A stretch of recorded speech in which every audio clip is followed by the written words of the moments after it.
Good morning. Hey, Morning. good morning. How are you? Hey, Nicole. Hey, Hey, Miss Ricky. Angela. Morning, Hey, everyone. hey, Ricky. Hey, Hello. Hello, Encyclopedia. How you doing this morning?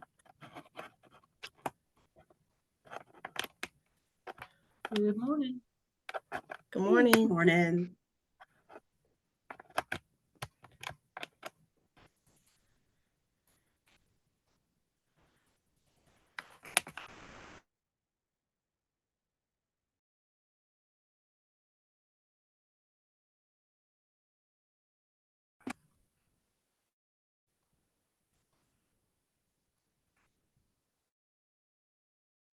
Good morning, everybody. Miss Holmes, did you see my message to you this morning? You're muted. Yes, I did. Thank you. I Perfect. woke up with a Okay. splitting headache and forgot I had a meeting this morning. Oh no. Yeah.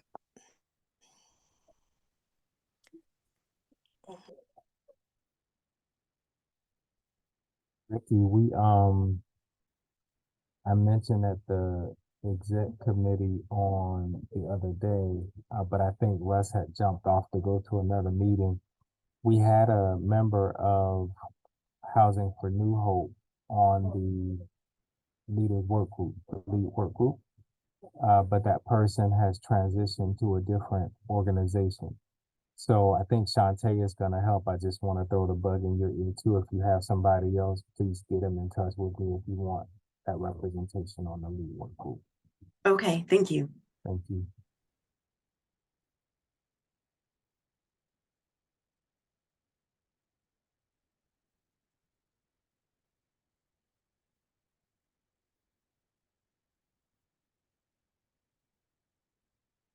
Good morning. Good morning. Apologize, having computer issues this morning.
I know Ebony said she will be late and Sharita is going to try to make it. So she may be running late. There's an appointment with her daughter this morning. So I think we can go ahead and get started. We don't have anything that we need to necessarily approve, except for minutes, but we can always move those to next month. I hate doing that, keep moving them every month, but that would be something we do need to get approved, and we do need a secretary at some point as we're out of compliance with the governance charter without one. So if anybody wants to be a note taker for the committee, don't everybody jump at once, but would love to have a hand.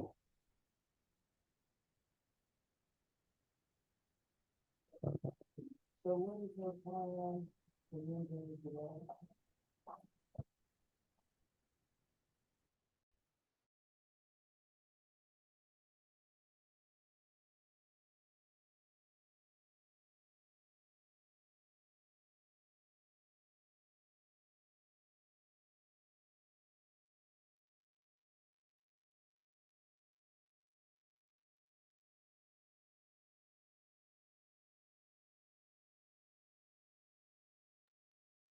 Morning, Saisa. Hi, everyone. Sorry I'm late. No worries. We haven't completely started yet. Oh, great.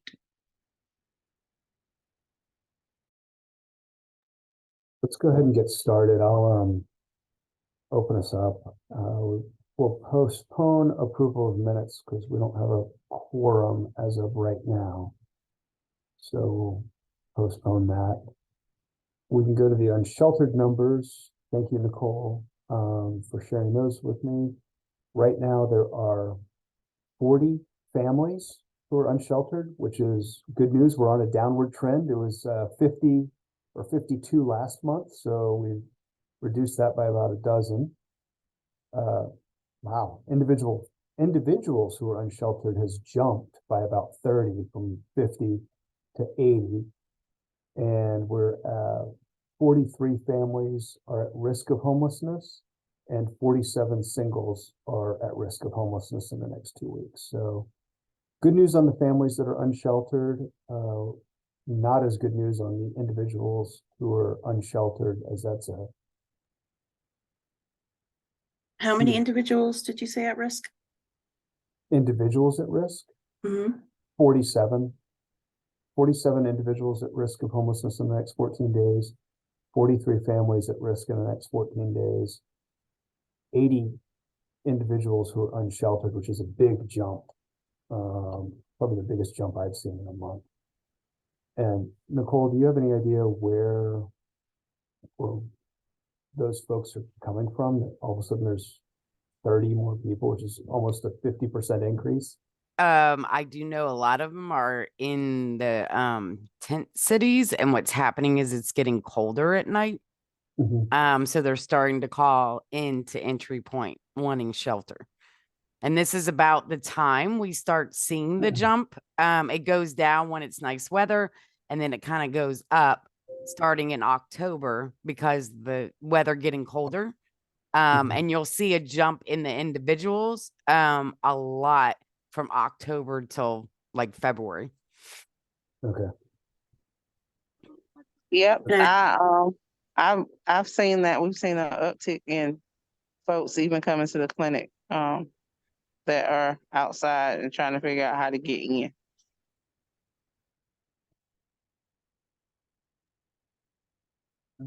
And right now with UMD being not doing intakes because there was another COVID outbreak, it's just, I mean, that's why I think the list is piling up because we can't get people into the shelter right now.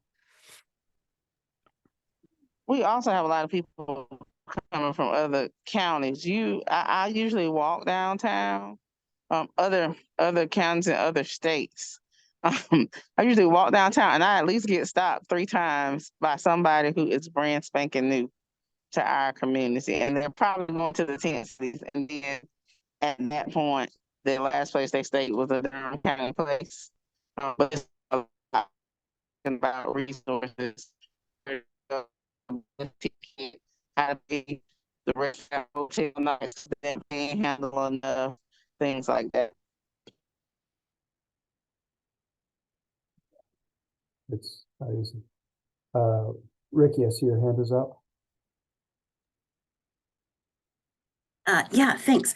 So this might be way jumping the gun, but is there any idea if these folks might be those who were in the non-congregate shelter that was set up at the extended stay, and maybe for one reason or another didn't want to go to shelter, or might have been asked to leave non-congregate shelter? Do we have any idea if these folks might be adding to that increase, since the weather is turning colder and people, are looking to come from outside? I would have to defer to Nicole on that as to what Well, the is. non-congregate shelter ended back in the end of June. So I definitely know that with the numbers jumping, I definitely think it's because it's getting colder and there is more people coming to Durham. And that is because of I tell you, Colin? It was like the market. not the market value, but the market of jobs. There's a lot of people coming up from north, like Baltimore, and then also even from Florida, I've noticed. And it's what they're saying is they're seeing jobs, plenish of jobs coming in Durham, and they're coming here with no housing plan. And that's what Probably I've because noticed. It's probably because they didn't have housing where they were either. Yeah, some of them that are coming from Baltimore is because of the gang violence is so bad in Baltimore. They're just wanting to start fresh and coming down this way.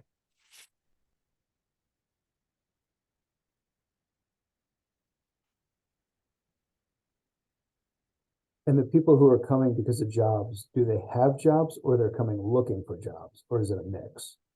There's a mix. It's a lot of people that have jobs already, but they have no housing. And they don't have the income to have a hotel, no funding. So they're looking at to get into shelter. So until they get their first paycheck and then looking for housing. Do we know what types of jobs those are that people are coming in with that are? A lot of Amazon, a lot of UPS, FedEx, a couple that are RN nurses. Okay. Oh, that's helpful. All right. All right. Other questions on the unsheltered numbers? And Sharita, do you want to take over? I know you're kind of juggling a couple things. Sure, I can try to take over, but I'm literally sitting in clinic, so it's just a matter of time before they call me. Okay. So I can do that. All right. I think we're at pit count Policy and the pit count. planning. So there are no other questions. Ricky wanted some time to talk about planning for the point in time count for 2024. Ricky, you have the floor. Thank you. And thanks for allowing me to listen in this week. I appreciate that. So Housing for New Hope, as the unsheltered coordinating agency for the city and county of Durham, one of our responsibilities is to help prepare, plan, and put on the pit count for our community. It's coming up. It'll be here before you know it. Blink and it'll be January 24th. So we started preliminary planning for it. And we just wanted to make sure that what we're thinking about aligns with this group and what the community needs. So I'm going to rattle off a couple of things that we started thinking about. And if you have anything to add, or if you think, don't worry about that this year, let me know, and we'll continue moving forward with our planning. So one of the things that's important to us is to make sure that we are hearing from our subpopulations, that we are able to address some of the questions that when it comes to the collaborative application for HUD funding every year, like some of the things that we don't score as well on is some of our involvement with subpopulations. So that's one of the things that we're focusing on this time around, to make sure that in the planning process, those subpopulation organizations are intimately involved, feel a part of the process, and hopefully that will help our count be more robust and really reflect the state of unsheltered homelessness in our community. So a few of the organizations that we want to make contact with, or I should say we will be making contact with, is El Centro, to help get their perspective and expertise on our Hispanic population that might be experiencing homelessness. We're going to make contact to DCRC, Families Moving Forward, of course, Life Skills Foundation. Shaisha, I got your Gmail. I'm gonna email you. The LGBTQ Center, We also want to work this year more closely with the HEART team. So we're going to invite them to be a part of the planning process. Also last year, we made a real attempt to have presence in emergency rooms, and that did not go over well at all. So for this pick count, we were wondering if this group might know of someone that we, can contact within maybe the Duke Health System that would allow us to have a presence in emergency rooms, just to be able to see if there are any people who are experiencing unsheltered homelessness who are just, coming there for a warm place to stay. So a thought that our group had is like maybe reaching out to Julia Gamble or maybe Sally Wilson. We weren't sure who would be the better contact for that. But I think in years past, being able to really enumerate our, residents of Durham who might be using emergency rooms as a safe place for the night hasn't really been a part of our pit counting plan. So we're just trying to think of who would be the best person that we could reach out to that could help in those efforts, and like who would have the time to give for this kind of like strategic planning process. That's all I have so far. Thank you. I have a question for you, Ricky. Any plans to engage with anyone who works with the Duke students experiencing homelessness or the North Carolina Central students that are experiencing homelessness for us to get any kind of numbers around that? Sure. So we do have contacts with both Duke and NCCU. Russ is making contacts with those folks so that we have some representation from those two entities. Great. Anybody have any questions?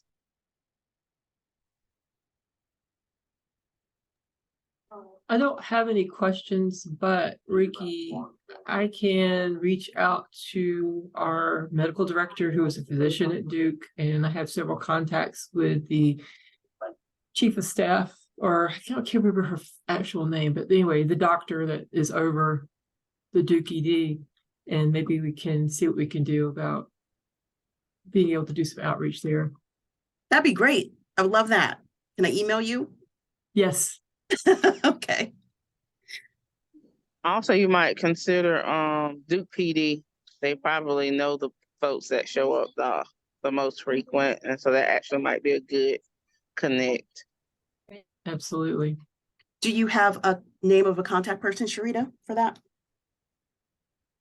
I do. Oh, You do? fantastic. You? Ellen. Great. But we're working with them to try to get their officers Narcan kits and things, so we know who to talk to over there about that. But yes, I'll get that.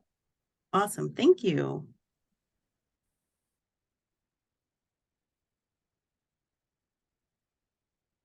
Ricky, are there any things that you guys need from us? Like, I'm curious about street outreach. Like, what do their caseloads look like? Can we be sending more people preemptively their way? Like, is there anything we can do to help Highlands for New Hope? You mean like right now, what is our street outreach caseload? Is that the question? Because I tell you, I don't have the answer. Like, I'm not prepared for that. I have a small list of people that I need to make referral to, but the last time I attempted to make referral, they were at capacity. So I haven't sent those referrals. So that's one piece, but I know the second piece was oftentimes when you guys have been connected to folks that are on the street, it makes doing the pit count, prior to it makes it easier for you to like know those people, connect with those people, and get, their things done on point in time count night. So I was just wondering, kind of twofold, what are you guys looking like now? Is there room to go ahead and start sending people your way now? That kind of thing. Well, I definitely don't have a response to that question. I wasn't prepared for it, but I can get you in contact with Rebecca, who is our street outreach program manager. I can have her follow up with you about that because I do not have that information. But regarding the like canvassing in known locations, starting this month, our street outreach team will be making some intentional connections with Open Table Ministry as well as the Durham Sheriff's Department to try to get a sense of, where there are encampments that we know now, but to get information on a broader sense of where other encampments that we don't know about might be. Thank you so much. Any other questions for Ricky? I have a question. Hello, Ricky, Shaisha. yes. Okay, so I know I ask this every year, but is it possible that we can utilize the HUD homeless definition for youth this year when we count homeless youth? It's maybe a call-in question, because there's a separate homeless definition for youth that has a little bit more flexibility in accurately counting youth. I think it includes couch surfing as well. Are we able to use that? And I can send you the documentation on that. Yeah, send it over. We can take a look at it. Okay. Because we've got to follow the HUD regs. Right. On the pit, we'd have to follow the HUD. We did the youth pit count like 2 years ago, not last year, the year before. We did a separate youth count and it really didn't turn up any additional folks, but Lloyd can speak more to it than I can. Lloyd, if you want to try and fill in. Yeah, thanks. Good morning, everyone. Morning. So I think there's two questions. We certainly can seek to count youth who may be couch surfing or youth that would fit category 3 of the HUD definition of homelessness. However, the guidance from HUD regarding who is officially identified for the purposes of the pit count and reported to HUD is limited to category 1 homelessness. So that is literal homelessness. Certainly part of our category 2 definition of homelessness, imminently homeless, at risk of homelessness is an important category, but people in that particular category are not included in a COC's actual pit count. So there's a potential we could at least count the category 3. We just can't submit it. Absolutely. Yep. Okay. Yep. We certainly can count them and make efforts to do that. And HUD's guidance certainly is encouraging communities to engage youth serving organizations as well as youth who are literally homeless in helping us count those individuals. So if we wanted to make that a part of our count, we certainly can do so. So what I feel like I hear Shaisha saying is that she would love to be a part of the strategic planning process for the 2024 pit count, and that we can count on her for helping us make sure that we include the youth in the count for 2024. Like, that's what I heard the whole time. Really? Yes, No. that's exactly how I heard it. Sure, I will be a part of this. Fantastic. Thank you for volunteering. You're welcome. What I would just add to that discussion is, how do we ever get a hold of what our true youth numbers look like if we don't try to accommodate the category 3 homelessness, like to get an idea of our numbers? What we do know is usually if you are homeless as a child, the likelihood that you're homeless as an adult increases. So how do we, as a community that doesn't have a youth shelter per se, get ahead of that in hopes of as a prevention strategy to more people, adding to that list as they age. I 100% agree.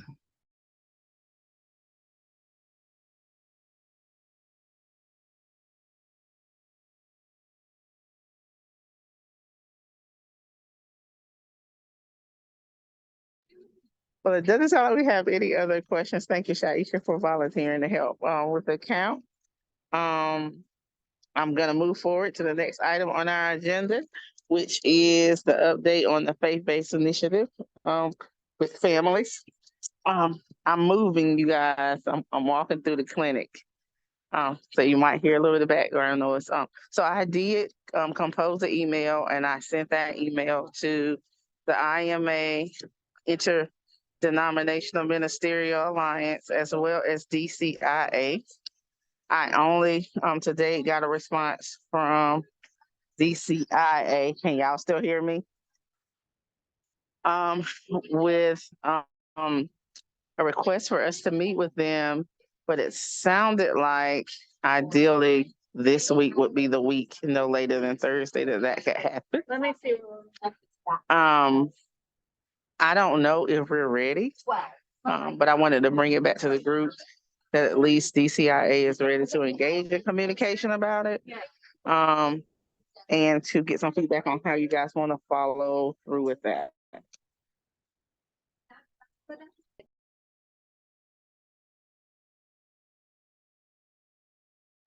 Has Ebony been able to join us yet?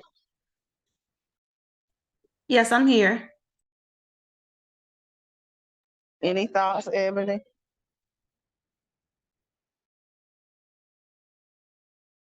I do apologize. Can you repeat? I was doing something else. Can you repeat? I'm sorry.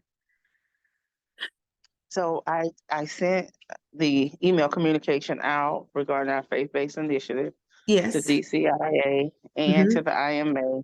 yes. I haven't checked my email this morning, but I've been checking it all weekend. Yep. I haven't gotten a response from the IMA yet, but DCIA did respond with the executive director would definitely like to talk with us, and she gave me some dates that would be ideal within 2 weeks, and 1 week is already gone, so that leaves us this week, today through Thursday, to sit down with her to have a conversation. I don't know if we're ready, or maybe we are ready, but I wanted to get some feedback on kind of, do you guys think that we need to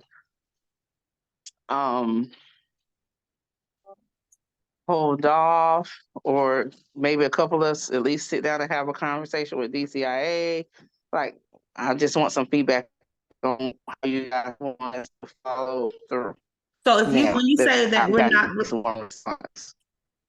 when you say that we're not ready, what do you mean? We may not be ready. I know I included. I'm sorry, I'm having a hard time hearing you, Sharita. Is it just me? No, our connection is going in and out. Your connection's breaking up, Sharita.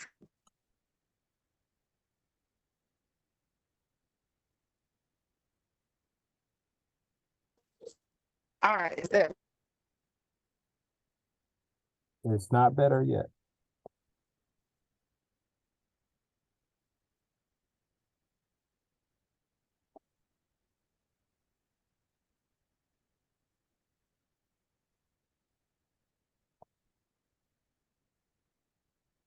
So it's Colin, probably, I guess we keep going. Maybe it's important for Ebony and Sharita to talk after this meeting if possible.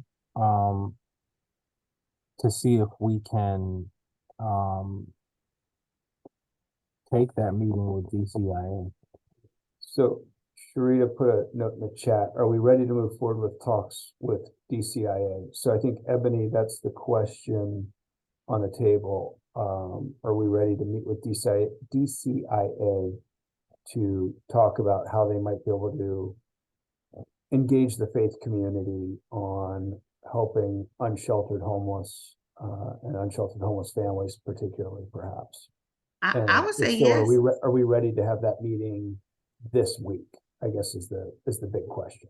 I would say yes. I think we know the history, we know what is the need, and while we have a time on someone's schedule, we're not sure what that's going to look like at the holidays, approaching. So I would say yes. I think we have enough information to share. That's just my opinion. Anybody else?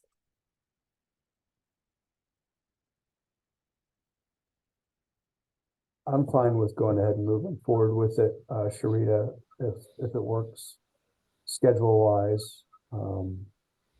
I'm happy to join or have folks from my team join as well. Have you, can you guys hear me now? Yes, Yes. ma'am. Okay, I don't know how long this is gonna last, and we're actually going to have a very traumatic moment. So I Okay. have to go on mute for a while.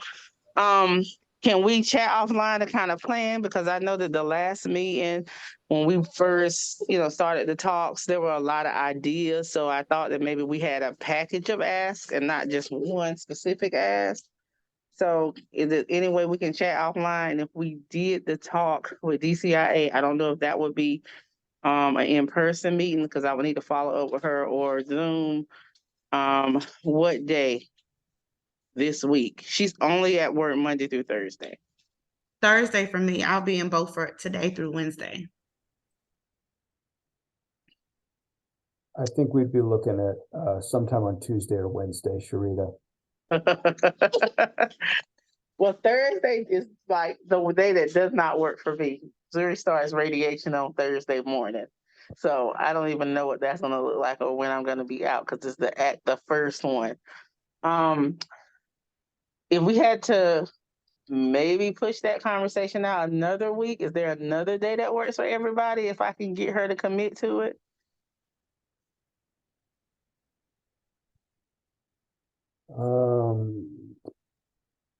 Tuesday the 17th. Yeah, The it afternoon works of for the me. 18th. Can't do the 18th, but I can do the 17th. Okay, so I think we need to ask for the 17th. Okay. If we could do it in the afternoon, that would be better for me. Okay, That works I for would everybody as make my well. schedule available however I need to make sure that we can do that. When do we want to just kind of pull some ideas and put a package together in between then and now? I mean, now and then? Yeah, so Commissioner Carter's asking a question is, what would we recommend? What would a plan look like to DCIA? And I think that's kind of where we are. Commissioner Carter is talking through what would that ask be? And it's been everything from, would DCIA help connect to churches? I'm sorry, Colin. I'm going to have to go on mute for a little bit. I'm listening though, okay? You got it. Yeah. So my understanding is we may be asking DCIA to try and work with churches to sponsor families for the winter months. It may also include asking churches to say, hey, we'll contribute rental subsidies to permanent housing for some period of time, assuming we can find the supportive services needed to help keep folks housed. It's kind of looking at a wide variety of things, and it may be asking for all of it and letting congregations decide what is their comfort level and what do their congregations financially feel called to do or are able to do. Does that sound right to you, Ebony? Ebony's nodding her head yes.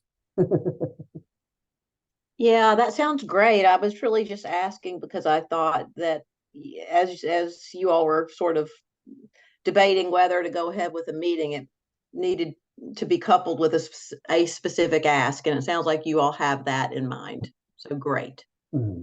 Yeah, I was just trying to figure out if we want to narrow it down to we only want one thing, or here's a menu and let churches pick and choose what they feel called to do. And I suspect it'll probably be here's a whole wish list of things and pick from a menu and let the congregations, and if the congregations have an idea, it's like, we don't really want to get in the rental. And the other thing that we had talked about was there may be congregations that have properties that they own that are vacant.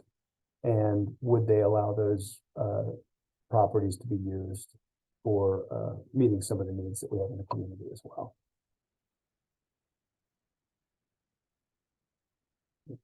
Perfect. All right. Anything else on that topic? Or we can move to our next agenda item. We do have quorum. Colin, if you would like to go back 2 minutes before moving to the next topic. Okay. You all want to vote on approving about 6 months worth of minutes? I see some heads nodding. Melissa, do you have the months that we're voting to approve off the top of your head? Or Anthony? I know Anthony and Melissa have been tracking that, and I don't have my notes in front of me on it. I want to say everybody should have received all of the notes up till September. Did you guys get September? I don't think I got September sent out. At least I didn't. I think Melissa They got might it. have. Yeah, no, they got it sent out. We have on the table April, May, June, August, and September minutes. I only saw the agenda for August. It's in the same email. So if you click on the drop down, it should show you all of the attachments in that email. So there, it should be April, May, June, August in one email. And then the most recent email is for September alone.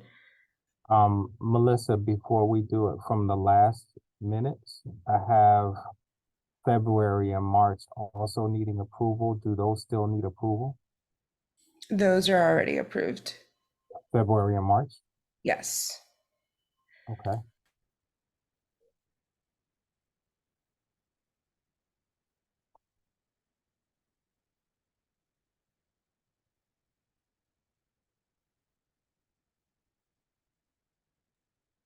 Is there a motion to approve the minutes? I make a motion to approve the minutes.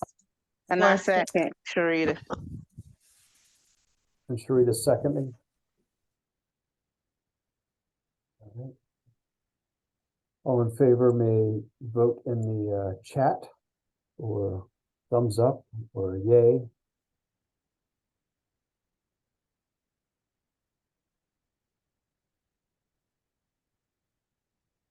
This is all including September. Yes, ma'am. I have one correction on September instead, and it's very slight, but instead of should for life skills being the place for our youth, it should say could instead of should. Okay. On September. And I'm being real, if someone could forward me August, I still don't see it, and I'm just having a moment. I only see the agenda. There are 4 items attached. 3 of them say minutes, 1 says agenda, and that is for August. And so I'm not ready to vote on August until I see it. Okay. Anthony or Melissa, can you pull that and send that to Colleen? Mm-hmm. Thank you.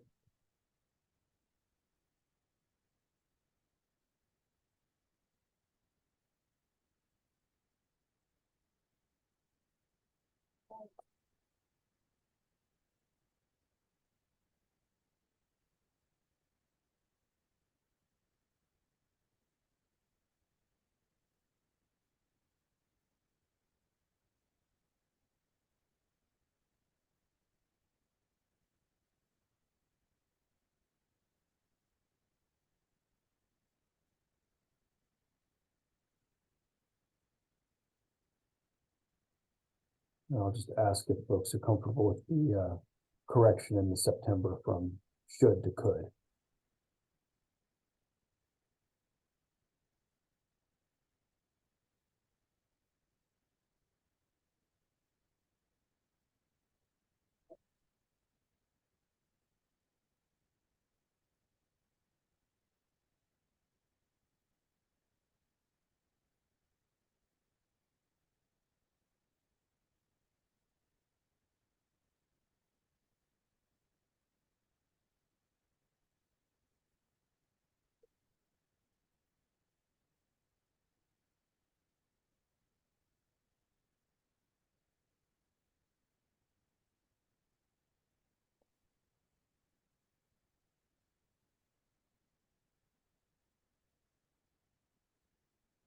So I have updated the September minutes to say could. So we're good. Thank you, Anthony.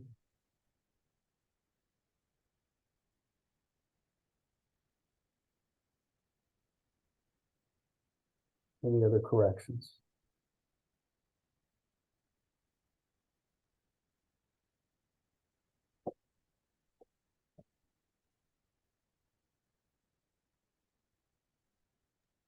Um, I just had a question, just clarification. In the September meetings, it said we were out of compliance for the structure, and it said that in the governance, it says that the secretary for HSAC is going to serve as the secretary and represent the executive committee on this standing committee for policy and planning. So I was just trying to understand what we needed to do. The HSAC secretary serves as the secretary on the executive committee, but the HSAC secretary doesn't serve as the secretary for the other subcommittees. So each subcommittee, policy and planning and performance management, are supposed to have a secretary, and both policy and planning and performance management, neither one of the subcommittees have a secretary. Maybe document. Okay, and I'm just reading item 4, section 2, next to the last statement, which says the secretary of the HSAC shall fulfill the duties of a standing committee secretary on behalf of the executive committee. And these are the standing committees, and that's why I was confused, but that's fine. Yeah, I think that, so it's referencing that the secretary for the HSAC is also the secretary for the executive committee. So it serves as the secretary for the full HSAC meetings and as the secretary for the executive committee meetings. But the other two committees should have their own secretary. Thank you. Yes, Sharita, you're correct. We need a secretary. Performance But management that also still needs. means, Colin, that we need a secretary, right, for policy and planning, correct? Yes, yes. And technically, when Sharita's absent, the only other person who's supposed to be able to call a meeting to order is the secretary. And since we haven't had a secretary when Sharita's not around, I've been calling meetings to order because we don't have an infrastructure in place to support the committee work at this point. And it's a challenge also in performance management, and something the executive committee is looking at the governance charter and trying to rethink how we can restructure the committees to ensure that we have appropriate people in appropriate seats so that staff isn't leading meetings and sort of serving dual roles. Because right now we're struggling on some committees to have a quorum, which is it makes it impossible to get the work done when you don't have a quorum. So we're going to go back to the drawing board and think through as an executive committee and come back with some recommendations to the HSAC on ways that we could adjust governance to allow work to continue and try and make it all work. Alan, just a question, are you guys using the recorded notes from Zoom to do the minutes now? Anthony's been doing minutes for us for the last few meetings. He's volunteered to do that for us. And before that, I'm just wondering, because if people are hesitant in taking on the role of secretary, is that something that we could do, is give them access to the recording? Absolutely. And doesn't the recording kind of transcript itself out, so they could just really cut and paste in the minutes? Doesn't it transcript out as well?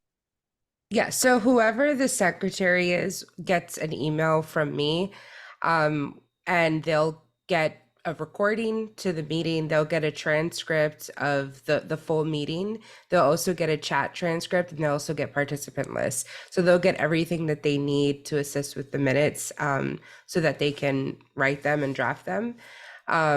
It's just a matter of having that person in place, and then they'll receive all of that, supplemental information to be able to complete the minutes. So I asked those questions just to say if anybody has been hesitant about taking on that role, there are some tools to help make the job easier to execute and do. And you could just follow the guidelines from the other scripted minutes to help you pull out the pieces and parts that you need in order to create a minutes document. And with saying that, I am appealing to the group, to the body, for us to actually get this role filled, if we can, as soon as possible. I'll step in and do it if need be. Thank you, Ms. Holmes. Thank you very much, Angela. I was hoping Miss Colleen would say yes. She still can. Let's keep Come hope.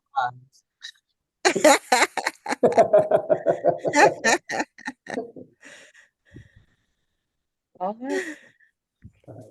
Thank So you. it sounds like, Angela, you're agreeing, because I didn't hear Miss Colleen say she's taking on, or did I? Yes, Miss Colleen. I just can't at this time. Okay, that's understandable. I understand. So Angela Holmes, is the offer still there? Yes. Thank you so much. And I think, Do we need to formally vote on that, Colin? yes, we can formally vote on, let's finish getting the minutes approved, then we'll Okay. vote on Angela being secretary and do that. So let's finish any corrections or additions to the minutes and get that vote finished up.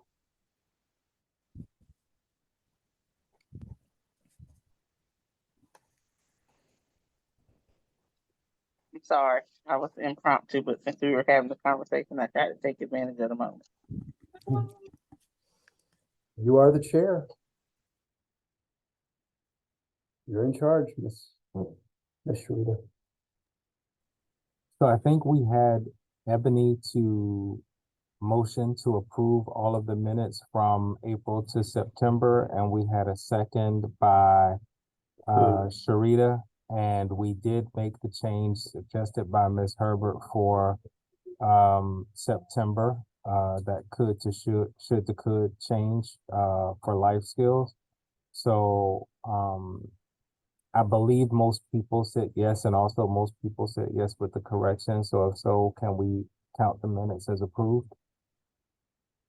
It looks like we've got enough yays to pass the minutes. Perfect. We're good. All right.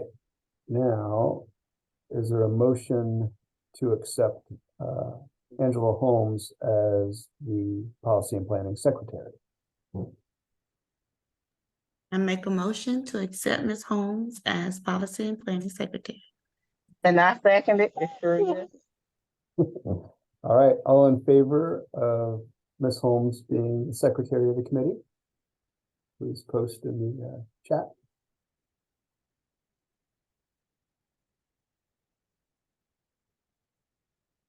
Congratulations, Ms. Holmes. It looks like you are now the secretary. We will let you begin that duty next month. Since we're kind of halfway through the meeting, it wouldn't be fair to ask you to go back in time and try and do this. I think we can cover this month, and we'll work with you to get you up to speed and make sure you've got everything you need to be ready for November, if that works.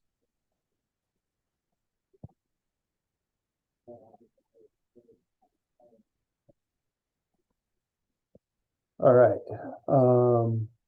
With that being done, we've got about 40 minutes left in the meeting. Madam Chair, are you available, or?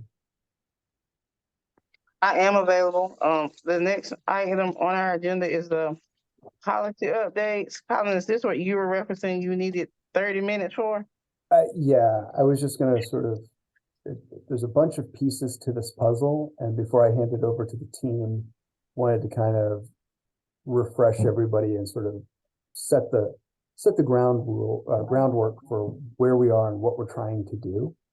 As you recall, we had ESG CV monitoring months ago, and we're still trying to clean up a lot of the findings.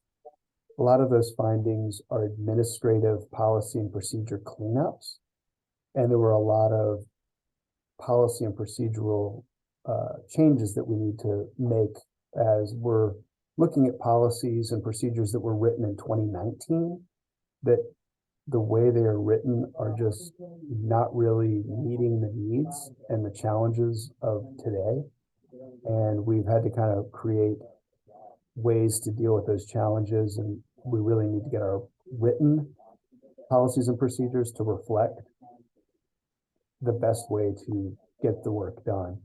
So with that being said, the team and I have been working and figuring out, identifying what are the policies and procedures that are most in need of work and starting with those, and then working our way down and trying to put forth a proposal where these policies and procedures really need to be, we need to get a lot of input from those with lived experience. And our hope is to start there and then bring a draft with their input to policy and planning, and then go through that process for tweaks and approvals, rather than the way we used to do things where staff would write it, bring it to policy and procedure. We're really trying to get input from those with lived experience. So with kind of that high level piece, I would like to turn it over to Anthony and Jeff to sort of walk through which of these policies, coordinated entry, grievance, that we need to go through. There's a few things, and it ties into the lived experience work group.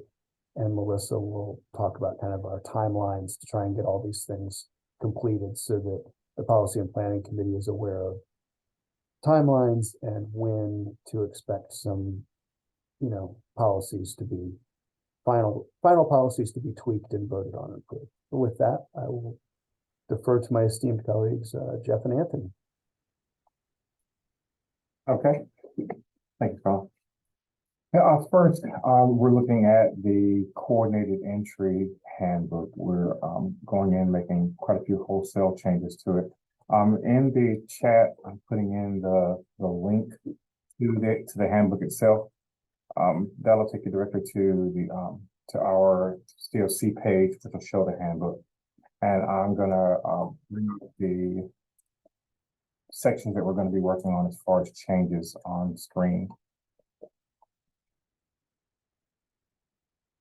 Now, the booklet itself is 56 pages long, and there are quite a few areas where we're looking at whether we have the need for this information to actually be in the handbook itself, such as some of the addendums. So the reason that they're marked as yes is because we're going to review to decide whether to include them or not. There are, of course, a lot more sections, but I've only put here what we anticipate there being some modification to. You'll see one section here at page 23 that says yes/no. That's because we're not quite sure whether we're going to change it or not. It may just be some modification to the terms there. So it may not actually be a wholesale modification. It just may be some little cleanup in there. But as it stands right now, these are the areas that we're looking at going in and doing some modifications. We want to make it more streamlined, but we also want to make sure that we're adhering to the HUD guidelines as well as the COC's guidelines as well. So there'll be modifications anticipated to these sections, and we'll make this available as well.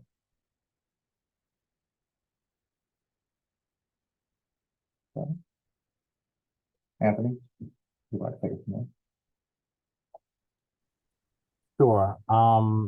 So in similar fashion, the grievance policy that we'll be updating was drafted in 2019, and it was the first time we had included such a policy within this continuum. And because of that, the policy is written kind of as an introductory policy that goes on to outline how all of the organizations that are in the continuum should also have their own grievance policies within 60 days from that time.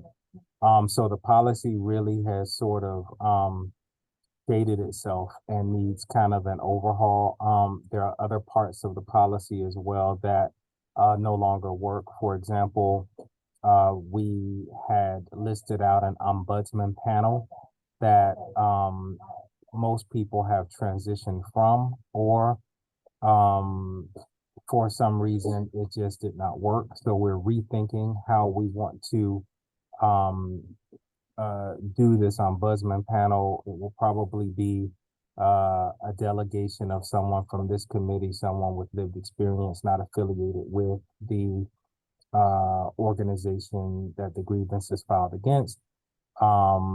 And, you know, one or two others, but a small kind of group that we can get together on a regular basis to review grievances. I will say that we don't get many grievances, fortunately, in our continuum. So we are we fare well in that regard. But the policy is dated and needs an overhaul. We are looking primarily. HUB was really complimentary of the NCCEH policies. And so we're looking to model ours more closely with the NCCEH grievance policy. But we have also looked at policies from a wide range of continuums everywhere from St. Louis to New York to Miami-Dade and several others. And the policies range from 3/4 of a page to 7 pages in length. So I think the NCCH policy is the one that we're going to model closely after, which is around midway, about 2 or 3 pages. But it has good information that directly relates to a lot of the work that we're doing. So thank you, Sharita. Sharita has to log off, everyone. So that's where we are with grievances. And I will turn it back over to Jeff for housing barrier. Thank you. Lastly, can I ask a question? Yes. Okay, so on the screen that was shared, everything was marked yes for revision, but some things were highlighted yellow. So am I interpreting that correctly as the ones highlighted yellow? These are the ones we're going after first, and Yes. then we'll get to the non-highlighted ones. Well, right. So the way that that's broke, Jeff didn't actually show all of the categories. He only showed the yes categories. So there's a spreadsheet that we developed for ourselves that followed the table of contents, right? And so we took an initial pass at it and we said, okay, this area needs an update, this one doesn't. So he basically sorted that by the yeses. So you only saw, it looks like from what you saw, everything needs to be overhauled, right? But it's not the case. It's a bigger table of contents than you saw. As he mentioned, it's 55 pages. And I can just tell you in some of the cases, what you saw as highlighted, yes, was a section, but it is was a topic. But there's a minor section in that topic that needs an update, not necessarily an overhaul of the entire topic. Okay. I'll bring it back so you can see.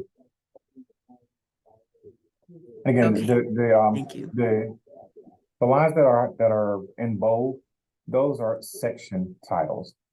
The bold titles, the bold ones here, and the ones that are just in regular font, those are actually subdivisions of those topics. So some of the yeses, the reason that they're yellow, again, is the same thing. Is just what Anthony said, that we've already started some of these, and the ones that are in yellow, we're actively working on. Some of the others are in process right now. And again, it's just a pullover from the spreadsheet. The color pretty much is a pullover from the spreadsheet itself. So Okay, thank you. All these that are highlighted, all of these are ones that we are looking at. Anything that is not, again, you really can't see it again because it's sorted out. But these are the only ones that we're looking at, and that is by title. So when you're looking at the handbook itself, just these titles and just these pages are what we're looking at. Anything that is not listed, we don't anticipate there being any changes to. Now, if you see something that you think needs to be changed or that needs to be modified that we have not, if you would please let us know. Okay, thank you. Sure. I think also, Colin, please correct me if I'm wrong. So we have a timeline of how we'd like to address this.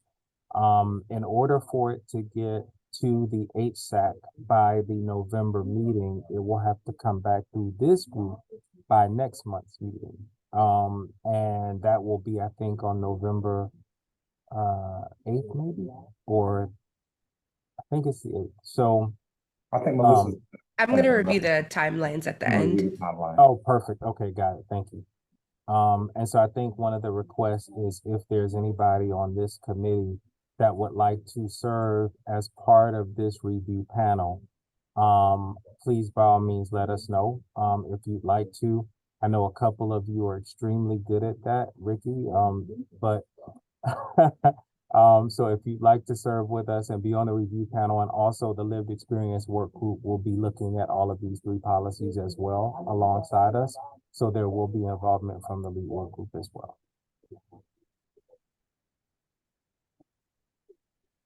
Okay.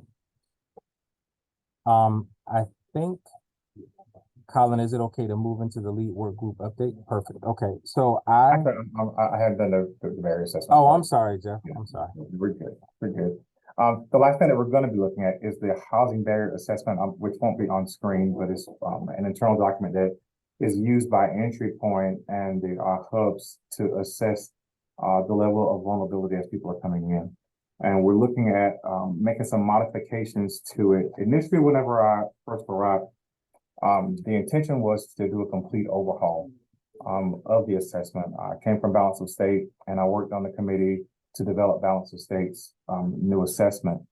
But upon reviewing the document here, reviewing the housing barrier matrix here, and in the process, looking at other cities that were similar in race, ethnicity, and economics, looked through those areas, looked at theirs, looked at the assessment that they had, and began to make some changes. But Colin and I, while we were running some reports, found that Durham has achieved equity already. We look at approximately between around 72 to 74% of people entering the homeless system are African American, and the outcomes are the same, almost frighteningly exact. We were very, very pleased at that. So in the words of Colin Davis, if it ain't broke, don't try to fix it. So what we're going to do now is there is going to be some slight modification because we are trying to develop a path for rapid rehousing. We won't change the prioritization for PSH, but we do want to make sure that there is a viable path for people to get into rapid rehousing. And as we all know, rapid rehousing is intended to be light touch case management, which we're expected to be able to stabilize a household and then step away. Right now, the way it's prioritized, it's very difficult for people who just need that light touch to get into rapid rehousing. Because if someone has a higher score in PSH, what we have on the books would prioritize them for rapid rehousing and not prioritize someone who's actually appropriate for it. So what we are going to do is look at the scoring so that we have a 2-tier scoring system. One, if the best option for you is rapid rehousing, then you would be able to get rapid rehousing. Permanent supportive would remain in the higher tier. So what we are going to be looking at is working with the scoring. And in doing so, there are some minor questions that we'll be looking at, some minor changes to the assessment. And we want to involve this committee as well as lived expertise, what's called lived expertise advisors. The lead group we want to have involvement as well. So the front door providers, along with the lead group, will be looking at the questions and providing some input as well. And the finished product will also bring back to committee as well for review. Okay. And Melissa, I'll turn it over to you for the timeline. Ooh, but can I ask a question? Yes. You know you weren't going to get off that easy. Yes, indeed. I was trying to run off, Ricky. I saw you unmuting. I was on my way out.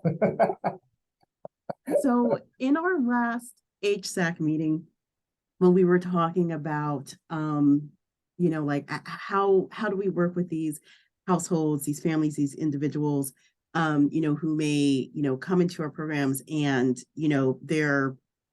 they max out or what have you, and they're not able to maintain. And so I can't remember who said it, but it was brought up like, how do we ensure someone's finances, will allow them to maintain their housing, right? Like how, is there a way that we can incorporate that? It might have been Colin. He said something about winning the lottery. And I found that hilarious. But like that can't be plan A. Like, there has to be a plan for you to increase your income. That's what it was. Talking about folks increasing their income while they're in the program. And is there a way, I guess, with this revision of the prioritization that the household's financial stability can be put in place?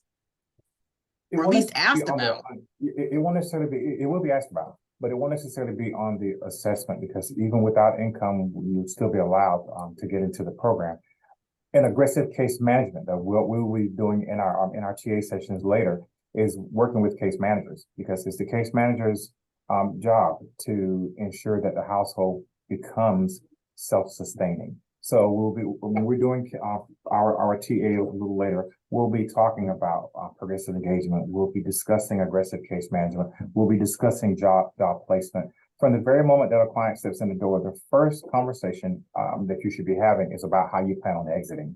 So we'll be looking at discussing the exit plan from the very beginning. The housing stabilization plan from the very beginning, we'll be looking at how do we plan for you to increase your income so that you become self-sustaining. And with our progressive engagement model, we're looking at, hey, we'll pay the first month, we'll maybe even pay the second month, but we want to have the household get skin in the game very early so that we don't have the cliff drop where you max out and then you're looking for something else and there's nothing that we can do. So from the moment that they come in the door, we'll be looking at that from the very beginning. We'll be encouraging case managers to do that from the very beginning. And in monitoring, we'll be looking for it. And in TA, we'll be talking about it. And we'll be doing that also when we're doing case conferencing, because the prioritization meeting will break into, and there'll be prioritization in one meeting, but then there'll be case conferencing in the other meetings where we will be getting together and we'll be discussing just a few clients at a time. And we're looking at that point to determine where is that household at now? What more do we need to do? Have they been offered employment? Is the ability there to work? Have they applied for things that they're eligible for? So those conversations we want to have early, so that we can begin to only offer just what's needed. We don't want to create an entitled household where they're sitting back waiting for, well, they're going to pay this, and long as they're going to pay it, I'm not going to do anything. What we're looking to do and we'll have case managers do is from the very, very beginning, begin to progressively engage so that the household understands this is not going to be a long-term intervention. We want you to become involved. This is your household. We're willing to offer you just enough to help you get going, but then at that point, begin to wean the household off of assistance. It also should, in theory, help us to help more households. One of the things, if I jump in a little bit, Ricky, to your question is, Jeff and I have talked about, we haven't landed on exactly how it'll work, but as you're aware, chronic homeless that are going into PSH have to have certain documents, that are part of that. It's not just completing a score. And we've kind of talked about, we can't just rely on a score to prioritize people into rapid rehousing or PSH or an HCV or anything else. We really need that. What is the housing plan? Is there a framework of a housing plan? So that may be a secondary document that'll be required, that if you're referring somebody to rapid rehousing, there's at least the framework of some, because if we're not talking about housing, we're having the wrong conversation.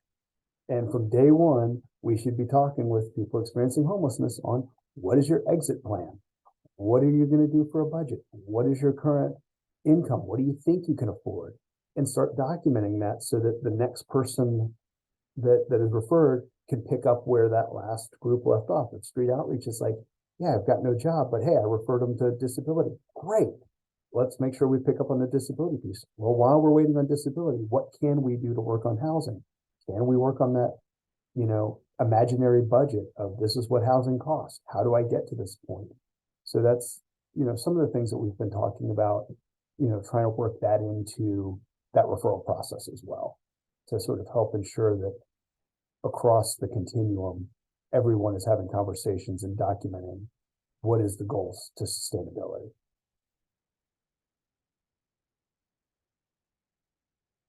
As we're looking at that, I think we go back over, we could talk about the timeline. Well, I think we need to talk about how the lived experience group is going to feed into this. So with that, let's go back over to Anthony and I think Angela to talk through the lived experience group, because they're really going to be guiding a lot of the input on these, since this affects people experiencing homelessness the most. And, this is saying those closest to the problem are often closest to the solution. So we are going to pull together a little update on that piece. And we've got Melissa, who's going to do a timeline of when these policies are going to come together and come back to you all. So do we want to do timeline first? I think Anthony was gonna do the lead work group. Anthony, correct me if I'm wrong. I can go first if you'd like. No, it's fine. So I won't take up any additional time. I'm gonna turn it over to Angela, who will give everybody an update. The last time we had this conversation, the lead work group was about to have their first meeting, or was gonna be pulled together to have their first meeting. So Angela is gonna give you an update as to what happened in that meeting. The next meeting is scheduled for next Monday. And at that time, we will be seeking the input of the lived experience in the policy revisions as well. So I won't say any more about that. I'll let Angela take up a couple of minutes just to give you all an update of what happened during the lead work group first meeting.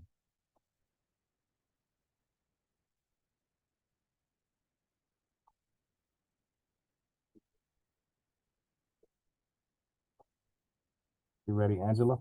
Okay, sorry, I was talking. Hello, everyone. Yeah, the lead group that we met with was awesome. The individuals, I don't remember some of their names. We just met and we took the first beginning part of telling each other about ourselves and what we've done. And I must say, we have some phenomenal people in that group. Um, I am most impressed about it because I guess it's lived experience. And if you look at each one, you would never know that they had been homeless and what they have gone through and what they are accomplishing in Durham. They're making a major impact in Durham. So the other thing that we did was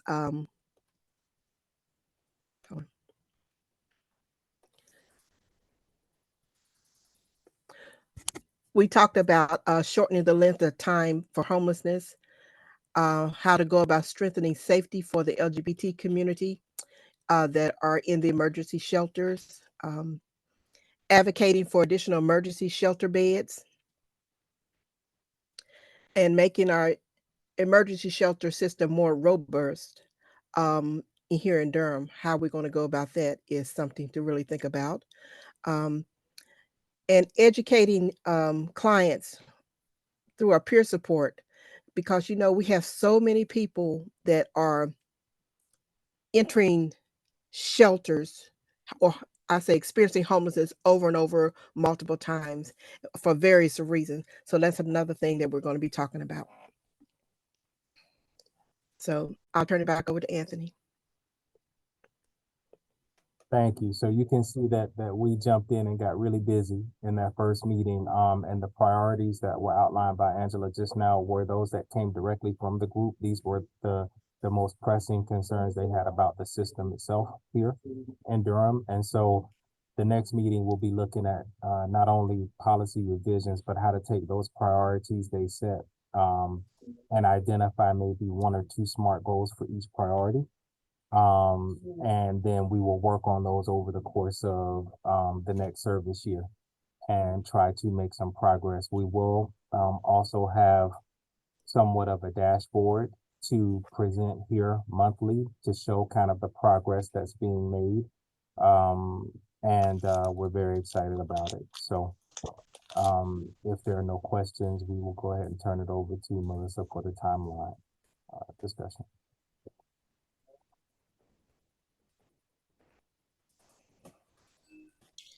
All right, thank you, Anthony. I'm gonna go ahead and share just the timeline process from our Excel sheet, Anthony and Jeff.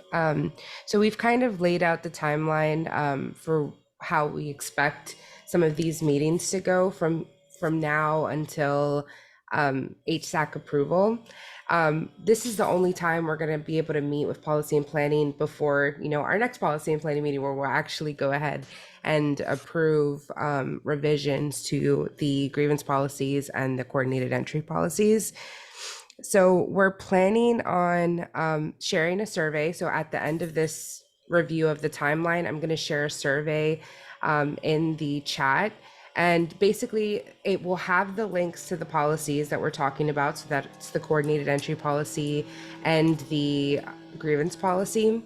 And we're asking that if you have some time and you're a part of this committee and you'd like to provide feedback on those policies, for you to review those. And then we're asking that you return that survey to us by the end of the day on October 13th. So you'll have until then to kind of review policies and make any initial suggestions. And if you would like to participate in the actual revision and editing process, there will be a question on that survey link for you to be able to note that you'd like to participate in those conversations, and you'll be able to provide your email so that we can send you invitations.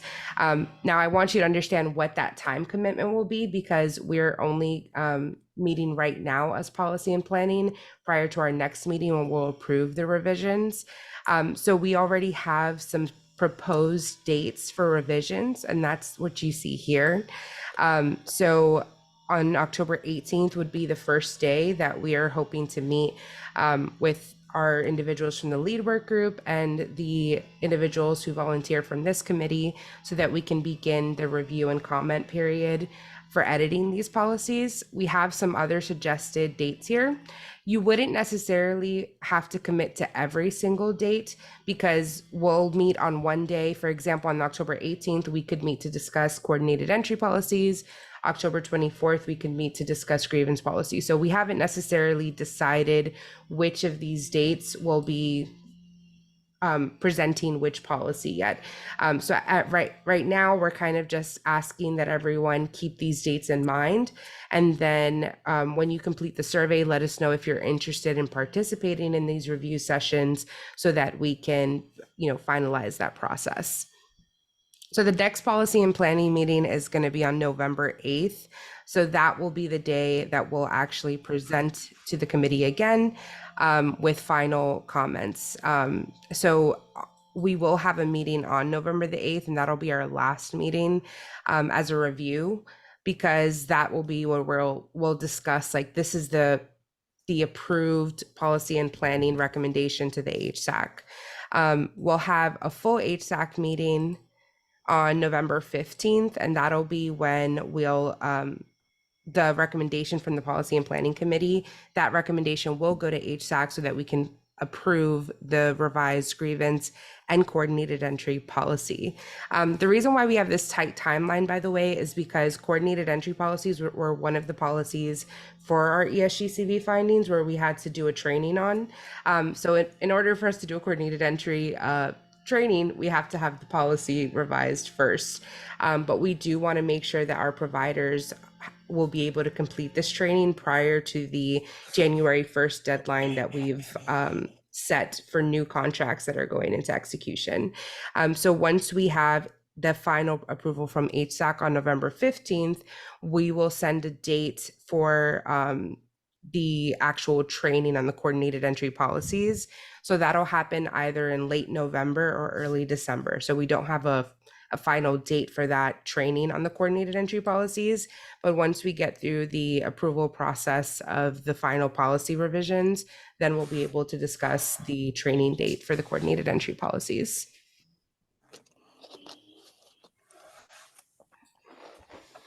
Melissa, Mm-hmm. how long are the meetings? I think right now we're planning for hour-long meetings, but you know, it will depend. I'm sure we're going to have some meetings that are going to be shorter than others, and we'll kind of have to play that by ear. But we wanted to go ahead and schedule them for an hour at least on those days so that people could, you know, just keep that in mind that we'll be asking for time commitments on those days.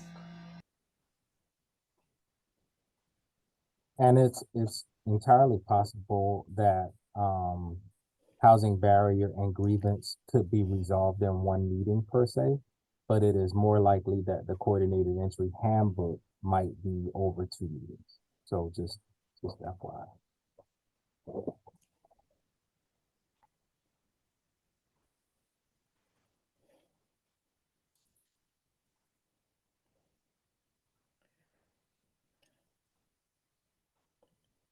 So if there aren't any other questions, I'm going to go ahead and share that survey link in the chat.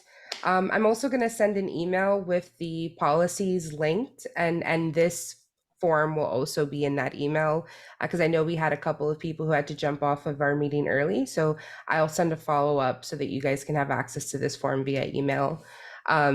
But also this, you know, this is a public meeting, policy and planning. So if there are other members on your teams or in your organizations that you would like to review some of these policies, you're welcome to share the form and have them submit feedback as well.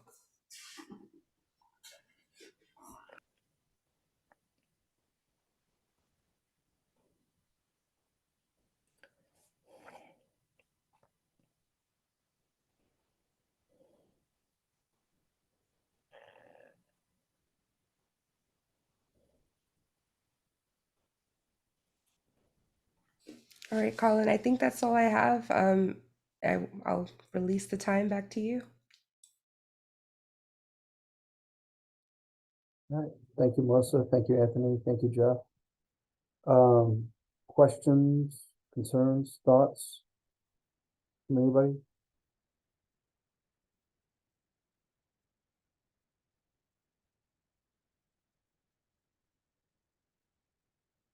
Not hearing. Okay, well, since you're Okay. begging. So the ombudsman panel, Mhm. can you remind me why as a community we thought that might be needed? I don't know the full story behind the ombudsman panel. I know that we had an ombudsman panel. At this point, I think the only member of the ombudsman panel who is still around is Angela Holmes. She was on the original ombudsman panel. I think everybody else has left the area and is no longer available to be on it. My rough understanding was the ombudsman panel was put in place because the community didn't trust community development as the lead agency to resolve disputes fairly, but folks who were here before I came might be able to better articulate the reason for it. The challenge that we've had with the ombudsman panel is when grievances came from people in the homeless system, it would take 2 to 4 weeks just to get the panel together at a minimum. And by then, a lot of times the suspension or the ban or whatever it was, or the exit, the issue is now resolved. It's a moot point. There's nothing that the ombudsman panel can't overrule it, because even if they overruled it, it just takes it off a record. They served the 30 days away from shelter. It didn't do any good. So when people are filing grievances, they tend to want kind of instantaneous, get back to me now and let's move on it. So we've been, as community development, when those grievances come to us, we really jump in and try and find out what's happening and work with the person who's filing the grievance and try and either redirect them back to the agency to resolve it. And if they don't feel comfortable doing so, then we'll get involved and try and mediate it and look and figure out, okay, well, what's going on here? And there's times where the documentation that the agency put up doesn't justify what's there. And it's like, I'm sorry, that this doesn't make any sense. You're not painting a picture that somebody needs to be banned from the shelter for 6 months based on what's here. So you're going to have to either really articulate something more than's here, and we got to have a conversation about it, or this is being reversed. And oftentimes the agencies will kind of say, yeah, you're right. It really was a little bit of an overkill, and sort of resolve it on their own. So we just need to sort of figure out how it's there and what makes sense for our community. Some of these things, it's hard enough to find members of the 2 standing subcommittees. So trying to staff an ombudsman panel is another place that it's going to be hard to find folks who don't have conflicts of interest. And it's one of those things, could the executive committee perhaps serve as an ombudsman panel to review, hey, we're seeing patterns, or have a place that grievances, or if there's a substantial number of grievances that are coming through quarterly, and sharing that with policy and planning, or sharing it with performance management. There may be ways to get that feedback and get that data and put it into change. So we can sort of say, hey, there's, obviously is there a theme in the grievances? If there's a theme in the grievances, maybe we need to have some policy changes. Whether or not it's a COC policy or is it an agency policy.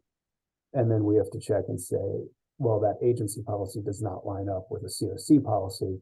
Then that's where we, as the COC lead agency and policy and planning, would go back and perhaps even performance management, come back to the agency and say, hey, you've got this policy. It says if you do ABC, it results in DEF.